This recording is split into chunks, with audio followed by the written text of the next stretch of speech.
So, what's trending? Bridging your Catholic faith with your everyday life. You're listening to Trending with Timmerie on Relevant Radio. Welcome to Trending with Timmerie. Such a blessing to have you here, and what a blessing it is for me. My name's Father Matthew Spencer. I'm the Provincial Superior of the Oblates of St. Joseph in the United States, a province under the protection and intercession of the Holy Spouses, Mary and Joseph. I'm going to be talking about that before the hour is up. Why? Because a very special feast day of the Church that is not nearly as widespread as it needs to be. The Feast of the Holy Spouses. We'll be talking about that very soon. Wow, what a blessing it is to be with you on this very, very historic day in our country, in our nation. I want to talk first about an experience that I had over this weekend. It seems like these times of pandemic bring something new every day, some new challenge every hour. And probably you've experienced this. Parents I know struggling to know how to educate their kids, whether they move fully to homeschooling, whether they do all online education through their local Catholic school or maybe even a public school. You just get the hang of using whatever digital platform it is, and then before you know it, there's something else thrown into the mix. I know that bishops around the nation struggle because they're trying to adapt to the laws and ordinances of local cities and jurisdictions. So one week they can do Mass inside, and the next week they have to do Mass outside. One week confessions seem to be okay. The next week, don't you dare get more people in line than you can reasonably expect to be together. It's hard. We live in difficult times. And here I was, my friends, thinking that I had finally found my groove, finally just arrived at the point of, I don't want to say Zen because I'm Catholic, but peace, right? And acceptance of where we were going with all of this. And I was challenged on that point very significantly just a couple days ago. Here's what happened. I live in beautiful Santa Cruz, California, right on the cliffs, right on the ocean, right on the bay. And it's a gorgeous place to live. The weather is mild. It's very sunny. It's warm. Yes, we get our June gloom, we call it. It's a fog that rolls in some of the summer months that usually burns off midday. But even that makes you more grateful for the sun, makes you more grateful for the blessings of the warmth that come with the sun. We've been doing Mass outside for months now, frankly.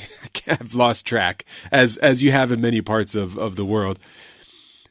And it's been okay. Why? In part because the weather's pretty mild. Also because we have a pretty big area that we can fit everybody safely. In this particular jurisdiction where I live, there are no limitations, hard limits on crowd sizes as we come together. So I know that some parts of the country, and especially in California, there are areas where you cannot have more than 100 people together, period. Doesn't matter how much room you have, doesn't matter how much space each person can have, it's just the size of the crowd that matters. Well, that's not a limitation that we have. So we've been outside. It's been pretty mild, and we've been able to accommodate everybody, and that's a blessing. And then, of course, probably 2 months ago, we started to have our first rains, and so we put up these large tents, and they're not perfect. Don't get me wrong; they're more like shade coverings. They're angled roofs, so the rain runs off of them, and they're waterproof tarps on top. But they're definitely not perfect. And I know that those really courageous people that come, rain or shine, would tell me that they're not perfect. But that's okay. People are grateful. They tell me they're grateful for it. And I'm really happy that people have been coming to Mass despite all this. So I'm just setting this up for you. We've been outside. We have a bunch of tents in our parking lot. They're large. They're probably 20 feet by 30 feet kind of tents. So this Sunday, we heard we were going to have a windstorm coming on Monday. And I thought, okay, what's the right way to handle this? See, I know what wind is like on the ocean. I've lived here for a while, and I know more or less what these tents can take. They've been around for a couple months. And so in our planning, we said, well, okay, Monday night, we're going to batten down these tents a little more carefully. We're going to actually take the legs off of them and put them on the ground. We're going to eliminate as much wind resistance and effect that the wind can have on these tents as possible. I thought that was a decent idea. One of the brothers of mine thought of that. And then we attached these massive, well, not massive, they're buckets, 5-gallon, 3-gallon, 5-gallon buckets full of water, sealed. So they probably weigh 30 pounds each, and we roped them all down all around these large tents. It sounds to me, as somebody who doesn't live through hurricanes and tornadoes, it sounds perfectly reasonable. You can tell where this is going. Can you tell where this is going? Monday night, we expect the winds to pick up around 10:30 p.m. So by 9 o'clock, we're good to go. I'm in my office. I have a view of the parking lot where the tents are set up. But more importantly, I can hear the wind, and it's a gentle breeze. 10:30 comes and no breeze. And 11 o'clock comes around and it's very quiet. And I'm thinking, all this work we did for nothing? And now I have to go put all these tents back together, put them up. Well, I was working late into the night on Monday, and by midnight, all of a sudden I lifted my head up from looking at my laptop and I said, that was a strong gust of wind.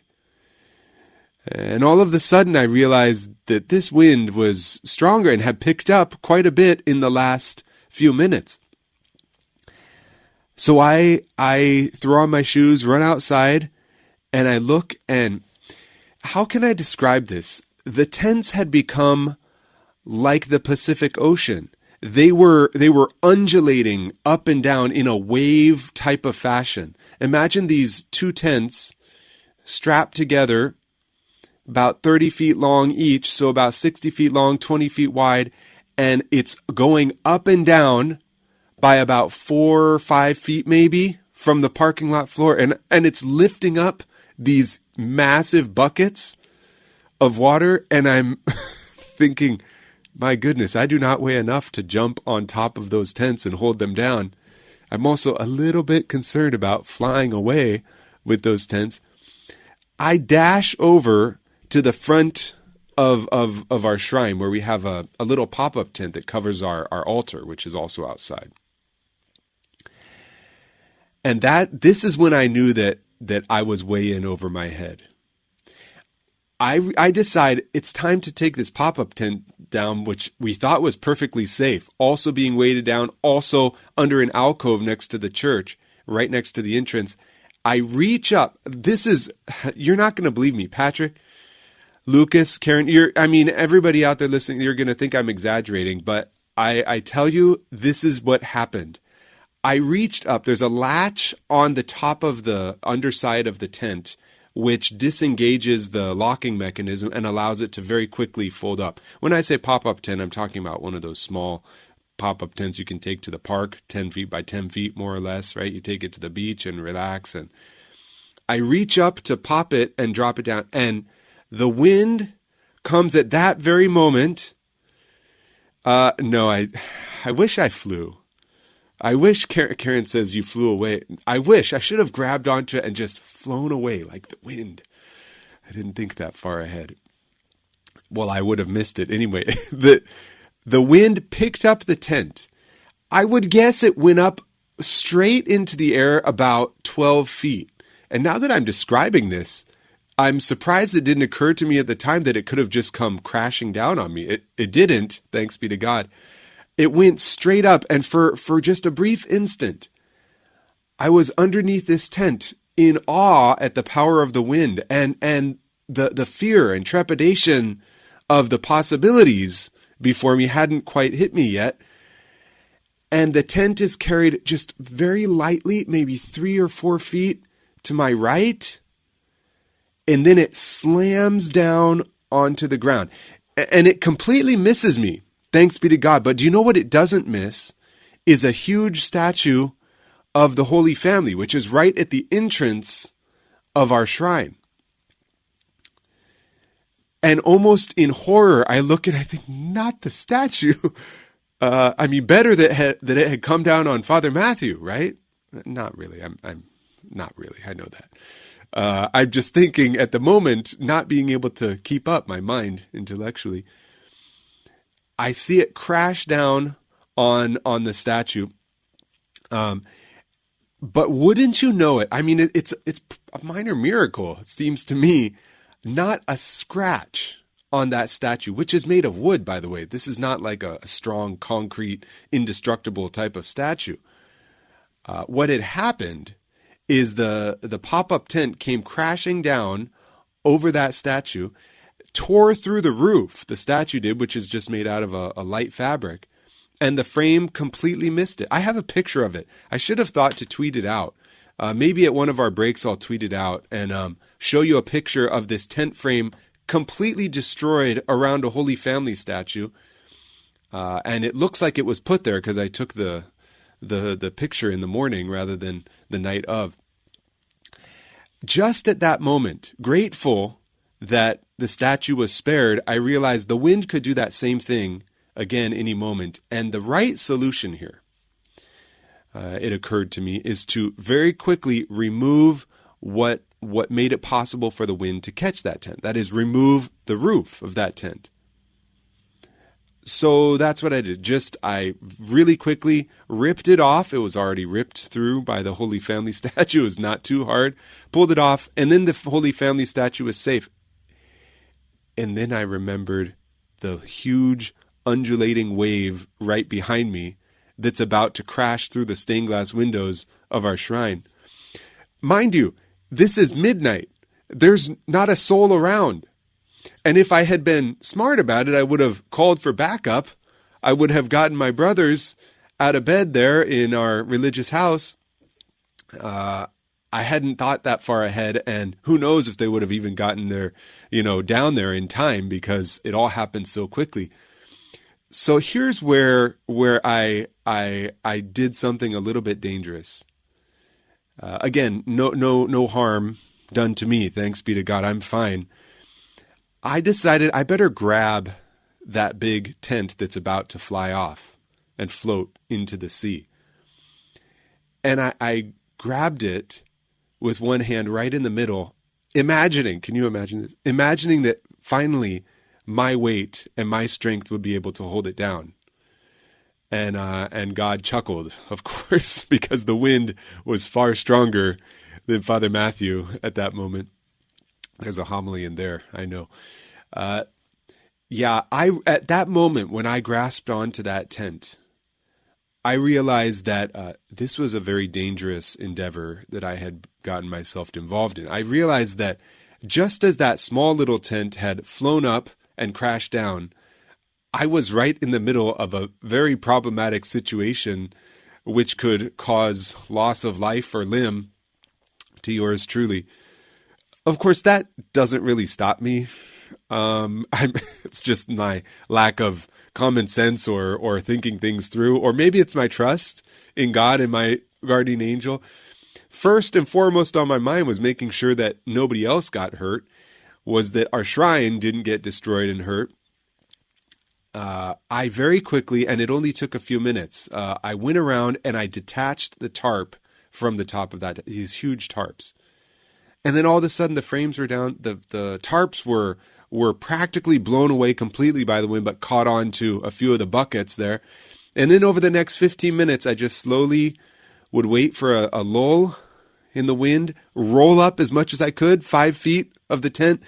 And then, imagine this, the wind would pick back up and I would fall and lay down on the tarp for a moment. Oh, someday, when you're in heaven, please God, you and I will be in heaven together. We'll be able to rewind history, look back at these catastrophic and yet comical moments in our lives, and we'll be able to chuckle about them then. It's still a little too raw. It's a little too fresh for me to talk about in the same way. But by 12:30 a.m. On Tuesday morning, everything was safely put away, and the tents are going to be reconstructed. Not too much damage. A few poles that need to be removed. I know these winds. People tell me. Everybody tells me, Father, this is very extraordinary. Don't worry, these are not coming back. And I say, well, then you put up the tents. Then you take care of the tents, because I really don't want that to happen again. No, we're going to put up the tents so that our people are comfortable and coming back to Mass and able to be protected from the elements. You're listening to Trending with Timmerie. I'm Father Matthew Spencer. Really glad to be with you. I'm telling you this story about my Monday night, Tuesday morning, because of what happened over the next hour or so. Of course, my mind is racing. And all of a sudden, I was overwhelmed with this temptation to give up. Frankly, I don't know how else to describe it. Where you feel like you've just had too much. Have you been through that experience before, where you just feel like you can't do it anymore? You've done enough. And I think a lot of us have reached this point multiple times through the pandemic. I know that myself in my ministry during the pandemic, we're asked to do more difficult and more difficult things. All of us are. And I do them, or I begin to do them, and I think, I just can't do this. This is too much. Why do I keep doing this? Why do we keep having to do this? And we want to rebel. We want to give up. We want to throw in the towel, whatever it is. And that's for the next, I don't know if it was an hour, but I couldn't get to sleep immediately, because I was just thinking about how all this was going to affect our ability to serve the people of God. I just was overwhelmed by this temptation to not persevere, as if a small, tiny windstorm is enough to break my spirit. Now, in retrospect, I think back, and that is what made me give up. I mean, those few moments, that's what's going to make me quit? No, of course not. And now in retrospect, I can say that. But isn't it interesting how we reach the breaking point in our lives, in our worldly challenges, in our relationship difficulties, in our spiritual life? We will reach the what we believe is the edge of our limits. And we experience a temptation to give up. And these are the moments, my friends. These are the times when we must turn to Scripture, we must turn to our faith, we must turn to our tradition, to turn to those foundational values that we have. Do you remember that parable that Jesus gives us of the persistent woman and the judge? And it's a parable of perseverance. Or maybe you remember Romans 3, which is certainly a favorite passage of mine, especially verses 3 to 5. St. Paul says, not only do we boast of our afflictions, we even boast of our afflictions, he says, knowing that affliction produces what? Perseverance or endurance. Endurance, proven character, and proven character, hope. And hope does not disappoint. In other words, how do we ever expect to get to the hope that we want to have and want to live in our life if we don't also experience affliction? Hope is not made in times of comfort and in luxury. Hope does not come about because our lives are functioning perfectly.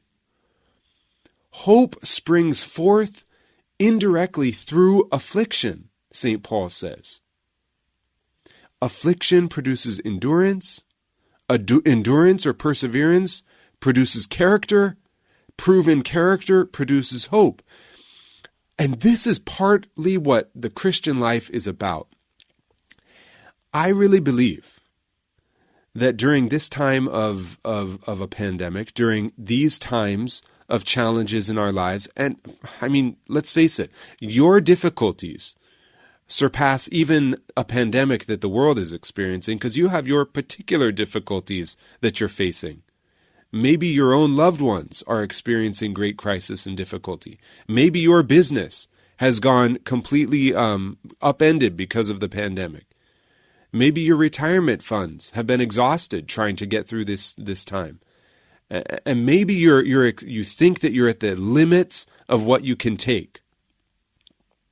Maybe you believe that you've arrived and there's just no more you can do. It's just time to give up. It's time to throw in the towel. And this is what I want to say to you. Don't do it. Don't do it. Because in retrospect, 3 months from now, 6 months from now, a year from now, you're going to look back at this and you're going to say, oh yeah, it was a windstorm. It was scary. It was difficulty, and maybe it was even dangerous. But it wasn't the end of the world. And in hindsight, that is not going to be what finally does me in. And that's what you and I are going to come to the realization of, I hope. What will it be that finally makes us reach the limits of our perseverance? I think that's unique for each of God's creatures. It's unique, but we haven't yet arrived at the point, as we read in Scripture, of shedding our blood. We haven't yet arrived at the point of martyrdom.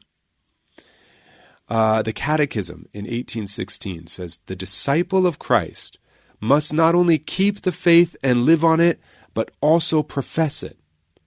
Right? When you and I, through our affliction, learn perseverance and endurance, when we're shaped in character, when that character then creates the possibility of hope within us, it makes it possible for us to confidently bear witness to what we believe. That windstorms, pandemics, illness, crises, these things cannot take away our hope, and they cannot take away what you and I know to be true, that Jesus Christ is still with us. And Jesus Christ is still in control. Don't give up, my friends. I know maybe you're struggling and maybe you're having a hard time persevering. And maybe you've arrived at a point, maybe much more significant than the small anecdote I was sharing with you about Monday night. Maybe you've arrived at the point where it's just finally all you can do or all you think you can do. And that's the time when you need to return to the Lord, return to the source of your hope, and renew your efforts to follow Christ unreservedly. I'm Father Matthew Spencer, sitting in for Timmerie. I'll be back right after this.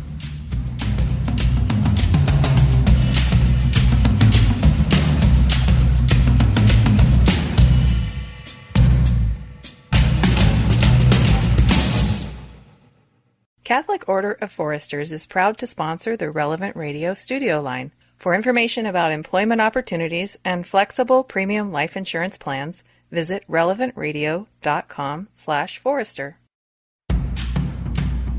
Bridging your Catholic faith with your everyday life.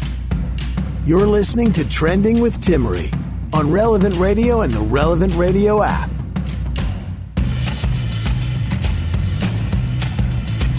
Welcome back to Trending with Timmerie. Father Matthew Spencer, happy to sit in for Timmerie. And I heard that Timmerie is going to be back behind this microphone on Friday. Lucas, can you confirm that? Is that true? That is true. Wow, that's awesome. We sure missed her. Yeah, she's going to pop on Friday and kind of do a special episode to talk about Roe v. Wade, with that being the anniversary. So it should be really good. Yeah, that's wonderful. Well, I'm really excited to listen to her. Until then, I'm very happy to be with you for a short time today and to help sit in for Timmerie while she's on maternity leave. Maybe you've heard of the term cognitive reappraisal.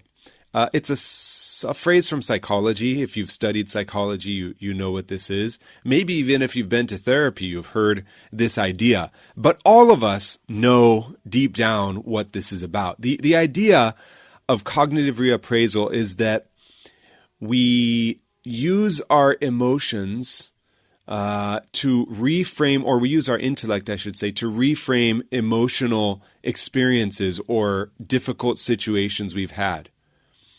And we see them from a different perspective is basically what it means, right? It's a fancy term that describes looking back at past experiences and seeing them anew, reappraising them, essentially. It's a very effective tool that psychologists and therapists will use to help you handle a lot of traumatic situations in your past, a lot of difficult experiences you might have gone through. I was reading some research from recent weeks that was published. This in particular is from the University of Illinois, that was published just a couple weeks ago, January 8th, that was noticing the similarities between religion and psychology when it comes to this emotion regulation strategy of cognitive reappraisal.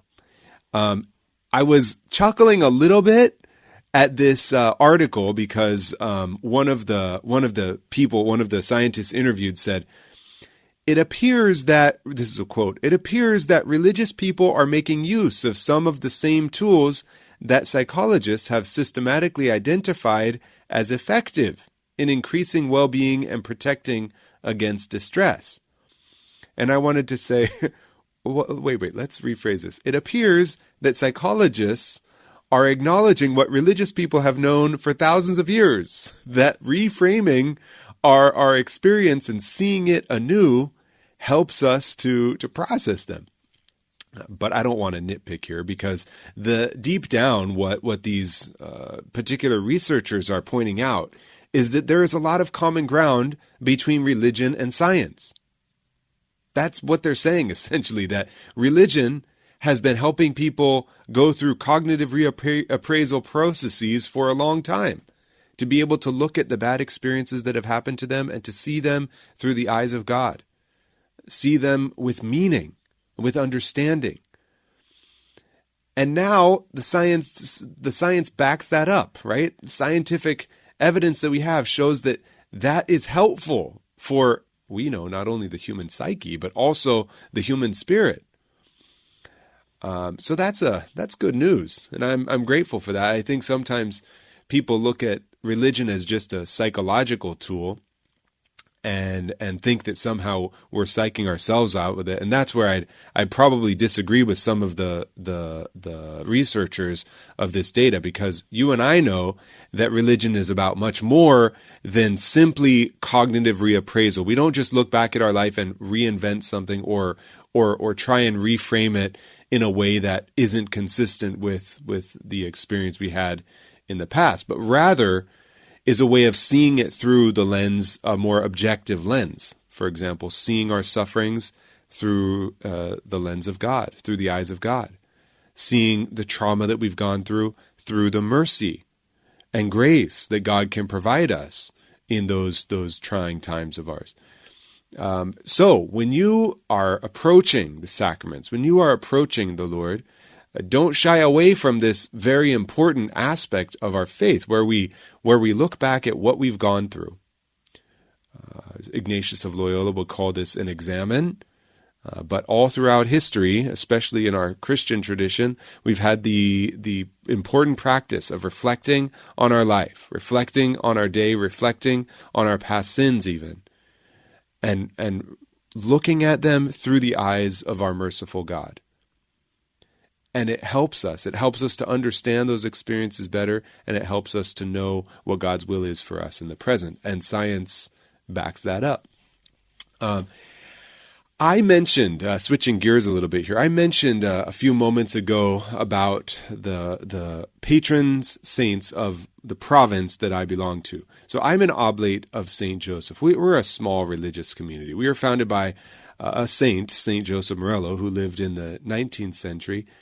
He brought together these 4 young men, and he said, I really see that God is working in you, that you all are attracted to this life of hard work, of service, of humble, hidden service to the Lord through a consecrated life. And so he formed the congregation of the Oblates of St. Joseph. And it started with those 4 men, and now is about 650 men around the world who are trying to serve the church in imitation of St. Joseph. And during our history, we have always had a great devotion to St. Joseph, but also we've had a great devotion to our Blessed Mother. And this is really important and special in our own times, I think.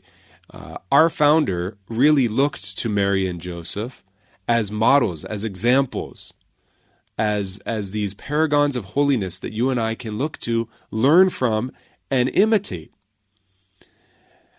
And we know because we're good Josephologists, that Joseph was most likely a young man.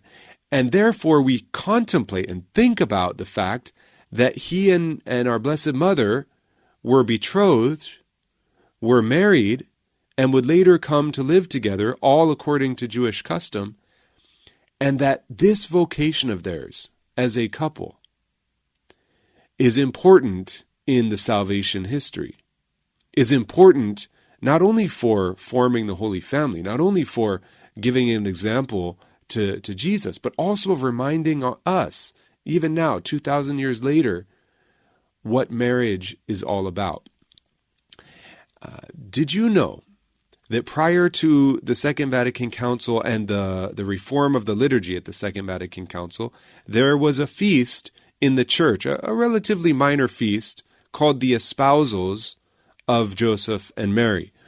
And it was a feast that started in the 15th century. I think it was Jean Gerson, who at a particular council of the church approached the Pope and said, look, it's really important. There's these priests who have started to experience this devotion to pray votive masses in honor of Mary and Joseph, and I think we should spread this particular devotion. And over the following centuries, little by little, that particular devotion to Mary and Joseph as a couple became an important part of various congregations in the church, and even is entered into the official missal of the church. And very sadly, in my opinion, at the reforms of the liturgy in the 60s and 70s, the church decided to not include the Feast of the Espousals in the current missal. And because of that, people hear about the Feast of the Holy Spouses and they scratch their head because, well, we've never heard of that. We've heard of Christmas. We've heard of March 19th, the Feast of St. Joseph. We've heard of the Annunciation. We've heard of the Assumption. We've heard of Our Lady of Sorrows, maybe. We've heard of the Immaculate Conception. We've heard of St. Joseph the Worker. We've heard of a lot of different feast days independent of one another, of Mary and Joseph. But there is a special feast day that the church historically has had for many centuries that now is not very common. So, after the reform of the liturgy, my congregation said, wait a second, that feast was really important. And so they went to the Vatican. We went to the Vatican. I wasn't quite born yet, but we went to the Vatican and we said, is it possible for us to reincorporate this feast day inside of our own liturgical calendar? And maybe I could put this inside of into context for you. Every religious community, Franciscans, Jesuits, Dominicans, they all have the possibility of having special feast days. Maybe it's the feast day of their founder. Maybe it's the feast day of not very well-known saints that were part of their community, and so they venerate them in a very special way. Well, in the case of my community, we were given special permission. I actually think it came in the 80s, if I recall correctly, for us to celebrate the feast of the Holy Spouses, Mary and Joseph. And what day does that fall on? Traditionally, it falls on January 23rd, coming up this Saturday this year, which is why it's on my mind quite a bit. What is very fascinating to me is that this feast day is so close to this infamous anniversary that we as Americans see pass by us every year. The terrible tragedy of the liberalization of abortion and access to abortion through Roe v. Wade, which happened on January 22nd, of course. And every time this year comes around, and every time I see the marches and the walks on both coasts, I know not really happening in the same way this year. Every time that we're experiencing and praying for the repeal of all these heinous heinous possibilities of death inside of our country, I can't help but notice that God gave to the church this very special feast day of the Holy Spouses right at the same time. The day after this terrible memory that we have of Roe v. Wade, God invites some small congregations around the world to celebrate the Feast of the Holy Spouses. For some time, my congregation has been petitioning bishops, has been talking to their local chanceries, has been writing letters and saying, this would be a really good feast day to incorporate inside of your diocese. This would be a really good feast day to spread and share with the world. Certainly for couples, for husbands and wives. Certainly for those who are engaged. But it's not only for husbands and wives, and it's not only for engaged couples. The Feast of the Holy Spouses is a reminder of the great betrothal between Jesus and his church, as every marriage is, right? Every marriage is a pointer to this intimate communion and union that God desires with his holy people. I hope, and I still pray, that more and more bishops will begin to see the value of this feast day that once was celebrated very commonly, right up until a few decades ago, that now is not so common and yet is possible because bishops have the authority to change their liturgical calendars, to incorporate feasts that are consistent with our tradition. There is a complication to this inside of the United States that I'm acutely aware of. There are other optional memorials inside of the United States on January 23rd. And we don't want to eclipse any saints that way, right? But there's got to be a way that we can resolve this. Maybe the Feast of the Holy Spouses gets moved around and bumped around to a different day. Maybe the optional memorials of those other saints get moved around. This is not a difficult thing to solve, and certainly within the realm of possibilities. But hopefully, maybe even our bishops' conference inside of the U.S. can take this up and say, this would be important, and this would be very special. This is something that our society needs right now. It needs an example of holy matrimony. It needs an example of husbands and wives that are faithful to the end in their marriage vows, as Joseph and Mary were. And I think that bishops would experience the great graces that would come with the implementation of this feast in their diocese. Of course, who am I to tell bishops what to do? But I do believe that there's something really special that God is doing in our times. Right now, we're in the middle of this very blessed year of St. Joseph, which is still just kind of, I'm riding high on this beautiful opportunity to share our spirituality of St. Joseph that you have embraced, I know, that you love, I know, but that so many others could benefit from. Well, along with this year of St. Joseph is the reminder that Joseph was the husband of Mary. That's his principal title. That's the title that we celebrate on March 19th, his principal feast day. St. Joseph, husband of the Blessed Virgin Mary. And it's that title that I think the world needs to be reminded of and is especially emphasized too in the Feast of the Holy Spouses. So may God help us to restore holy matrimony in our society and in the world, and may we always look to Joseph and Mary to do that. I'm Father Matthew Spencer, really happy to be with you and sitting in for Timmerie for this hour. I'll be back right after this. We're talking about what you're thinking about. You're listening to Trending with Timmerie on Relevant Radio and the Relevant Radio app.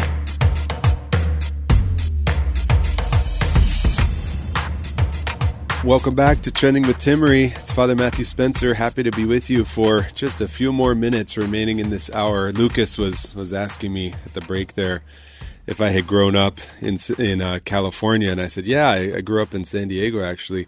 And then I lived all around the state of California. Then he said, so were you ever a Chargers fan? And I said, Of course I was a Chargers fan. Growing up, I was a Chargers fan, die hard, even after I had moved away from San Diego and really stopped following football for that matter. I just was always rooting for the Chargers. And then the Chargers moved to Los Angeles, and I became very bitter. I don't know why, because I had not been I'm not a big football fan and wasn't really following them. It just felt like a betrayal. And sports fans know this, right? You know, because you become attached to not only your team, but the whole history of your team and their connection to your perceived city of origin. I know that our city of origin is the city of God, is why I say that. But I can't help but always have been edified by Philip Rivers there with him, and just because of his faith, right? Because of his love for the Catholic Church, that was always to me so edifying. I was very, very excited to hear the news after, I think, was it just one season with the Colts?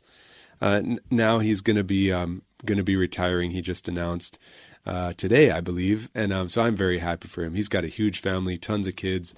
He's got a ton of work in being a father for all those kids, and I'm sure that's what he wants to focus on nowadays. I'm just so glad that we have these.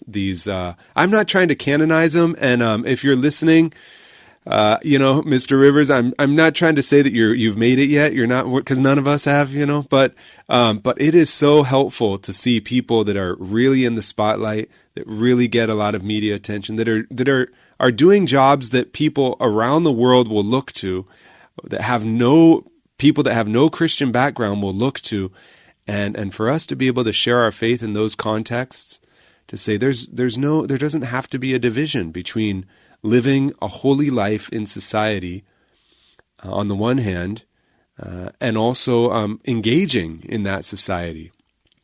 These are beautiful things that all of us are called to do as Christians, right? So all the best to Mr. Rivers there. I want to turn to today's gospel passage, which to me was really powerful. Let's read Mark 3:1-6, if we could. Jesus entered the synagogue, Mark writes. There was a man who had a withered hand. They, meaning the Pharisees, watched Jesus closely to see if he would cure him on the Sabbath so that they might accuse him. He said to the man with the withered hand, "Come up here before us." Then he said to the Pharisees, "Is it lawful to do good on the Sabbath rather than to do evil, to save life rather than to destroy it?" But they remained silent, looking around at them with anger and grieved at their hardness of heart. Jesus said to the man, "Stretch out your hand." He stretched it out, and his hand was restored. The Pharisees went out and immediately took counsel with the Herodians against him to put him to death. This gospel passage really struck me for a few reasons. The first that really stands out to me is Jesus' reaction to the Pharisees. Jesus, who knows that he's being watched, he's being scrutinized, he's being judged, and they're waiting to trip him up or for him to make a mistake. He knows it. He knows it very well because this is how they've always approached Jesus' ministry. And he asked them, even before they can express their objections and accuse him of something, even before any of that, he says to them, "Is it lawful to do good on the Sabbath rather than to do evil, to save life rather than to destroy it?" And they have no answer to it, or at least they remain silent. I hope that they have no answer to it, and that's why they remain silent, rather than simply, out of pure obstinacy, not responding to Jesus. But of course, it doesn't matter. Either way, Jesus is angered in this moment. Of course, righteous anger that Jesus experiences. And he grieves also in this response, which to me is very powerful. On the one hand, he's angry at their obstinacy, and he's angry at their their complete adherence to the letter of the law without caring for the good of the man right before them. But he's also grieved at their inability to accept what he's come to proclaim. He's grieved, Scripture says, at their hardness of heart. He's sad for them. Why? Because who's missing out in this interaction? It's not Jesus. And it's not the man with a withered hand, it's the Pharisees. They're the ones missing out on this huge opportunity to experience the divine, to be transformed by this miracle they're about to see. But they don't. They're planning his death, and they're taking counsel with the Herodians in order to put Jesus to death. It's a powerful lens, a powerful look into the heart of the Pharisees. And I would say not only the heart of the Pharisees, but also what happens when you and I become obstinate, when you and I put human laws above God's law, when we limit God's mercy because of our petulance, because of our own envy and jealousy, because whatever it is, right? When you and I don't want good to happen to other people, when we become Pharisaical, the Lord is angered and yet grieves at the hardness of heart that we find. And we use those words, obviously, as an analogy. God doesn't get emotional in the sense that you and I would describe anger and grief. But on the other hand, he wants our conversion. He wants us to be merciful and loving with the same heart that he extends to you and to me. And it's so hard for us. We end up just holding on to our own perspective, to our own hardness of heart. How important it is for us to allow God to soften our hearts. But here's the other aspect of this that I found maybe that was very pointed for me and maybe for you too. And that is the Pharisees were there waiting to accuse Jesus. Mark says that, right? They watched Jesus closely, he writes, to see if he would cure the man on the Sabbath so that they might accuse him. They were so concerned about catching Jesus in an act of, say, blasphemy or disobedience to the law. They were so concerned about catching him and accusing him that they missed the whole opportunity of being channels and instruments of God's merciful grace. Does that sound familiar? I mean, you and I can fall into that same trap where we look around at others and instead of desiring conversion, transformation, healing, restoration for them, we end up wanting to accuse them. We end up wanting to judge them. We end up wanting to cast stones at them, to take the place of God. And who loses out in that situation? We do. When you and I choose to accuse and take the role of accuser, then we're missing out on the possibility of being an instrument of grace and of healing and of conversion, of transformation for others. I couldn't help but think about the fact that one of the titles of the evil one is the Accuser. Right? I mean, this is a title that comes from the Old Testament that you and I are reminded of, that the evil one loves to accuse us before God, loves to point out our failings and our faults, loves to point out where we should be judged, where we're not worthy of mercy. And he does this for a variety of reasons, but especially to try and break our spirit, especially for us to start experiencing that negative perspective ourselves. Say, well, yeah, I am a pretty bad person. Why should I keep trying to move on? Why should God forgive me? How much the evil one loves to accuse us. When we fall into that same habit, who are we imitating? Not Jesus. Who is the judge? Who has the right to accuse? And who has the ability to know the hearts of all those that he's judging and to judge them rightly? Instead, when you and I take on the role of accuser, we are more closely imitating the evil one rather than imitating Jesus. That's the magnitude of this erroneous behavior in our life. And so how important it is, I believe, for us to recognize those times when we're apt to, when we want to accuse others, when we try to catch people in their sin or in their brokenness or in their woundedness. Instead of taking the place of the accuser, why don't we take the place of Jesus? Why don't we see ourselves in Jesus, desiring healing for others, desiring restoration for others, desiring mercy, so that others might be healed and come to know God. Okay, have a blessed evening. Thanks so much for joining me. Again, can't wait to have Timmerie back on Friday.